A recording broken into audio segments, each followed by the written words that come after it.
Now let's go. Green 39. Green 39. They go play action here on first down. He's going to fire one deep, middle of... He's got him in, complete. And they finally get him down, but not before he reaches the 34. A big play there for the Dolphins. 41 yards.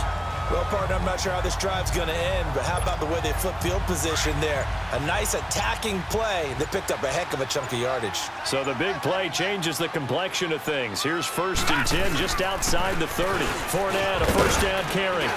And not much running room. Down to the 32. Give him a couple on the carry there. 2nd and 8. Well, we just saw a great example of what we talked about with his coach prior to the game. He's definitely one of the better linebackers at reading a play and flowing to make the stop before it turns into something big. He'll rifle this one deep right. He's got it. Touchdown, Dolphins. It's the fullback as the first half is winding down. And the Dolphins are in for 6. And that touchdown gives them a touchdown lead before they attempt the extra point. What a great way to end the half. Yeah, great job to put themselves in front. And now, see on the sideline, special teams defense scrambling, saying we want to preserve this for the final moments of this second quarter. And this doesn't work. The Steelers recover it. A second quarter onside kick there that failed. Is that something that maybe they had dialed up before this game started?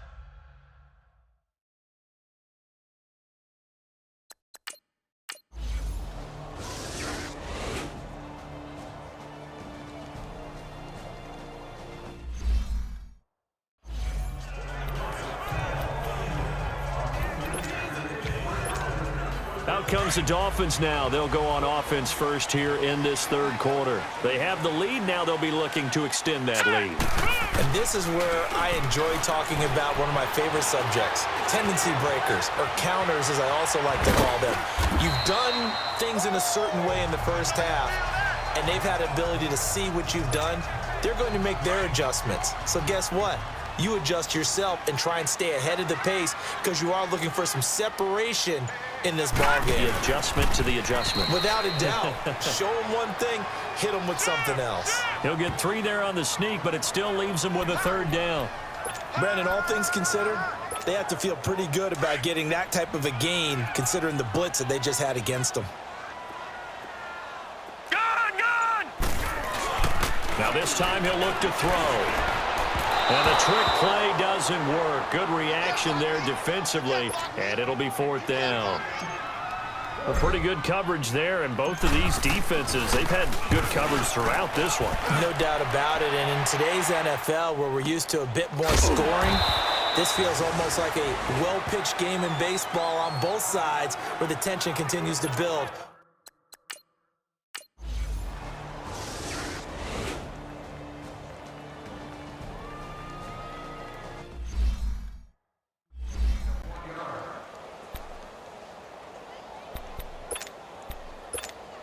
The Dolphins offense now working their way back onto the field. They're going to have to go at least 50, 60 yards here if they want to ensure that they don't have to punt the ball like they did last time. Yeah, so what you're saying is we're not playing to just get out of the shadow of your own goal line, right? You're playing to make sure the punter doesn't see the field again. So it's not picking up a couple of first downs. You want to pick up 5 or 6 first downs and make sure you move the ball into their territory. So now 2nd and 10 after the incompletion on first down.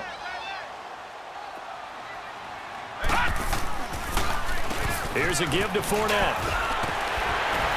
And he was able to shed the tackle, but the reserves come in for the stop.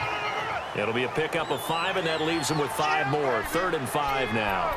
That second down play call was not to pick up the first down. It was to accomplish what they did to get them into a manageable 3rd down because they had incompletion on first down, so they were behind the sticks, so to speak. They need to make up some ground, and they did. They stay on the ground. This time it's Hill. And a very short pickup there across the 15 to the 16. Give him 3 yards there as that'll take us to 4th down.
Now that was a big-time play by the defense. They as well knew where the first down line was, and they didn't let them get anywhere near it.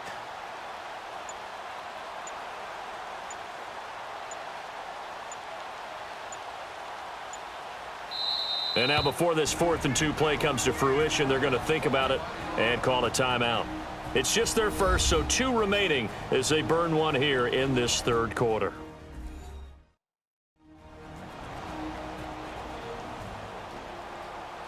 So we're back in the offense getting set following the call of that timeout.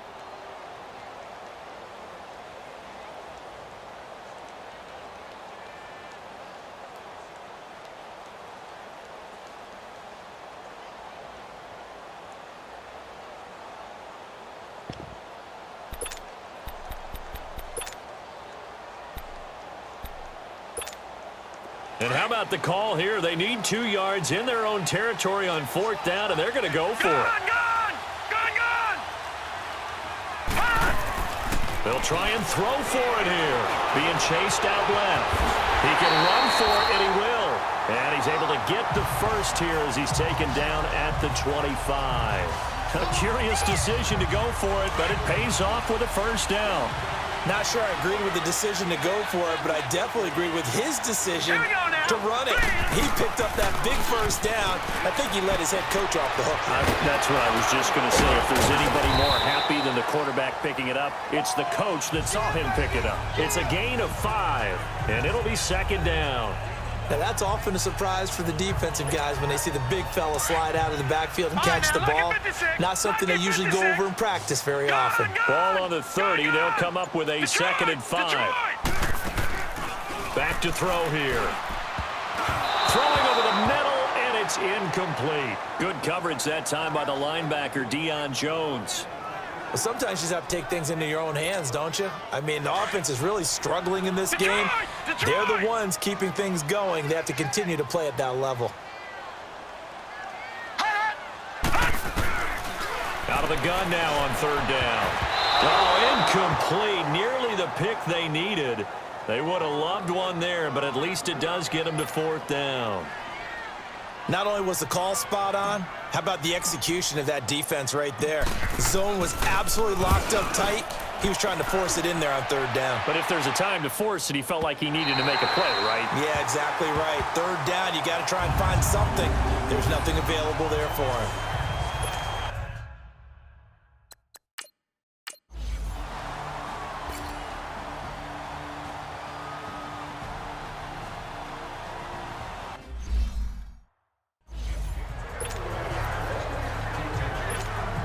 Out comes the Miami offensive unit now. They get set to take over. And a tight game after punting last time. See if they can get something going on this drive.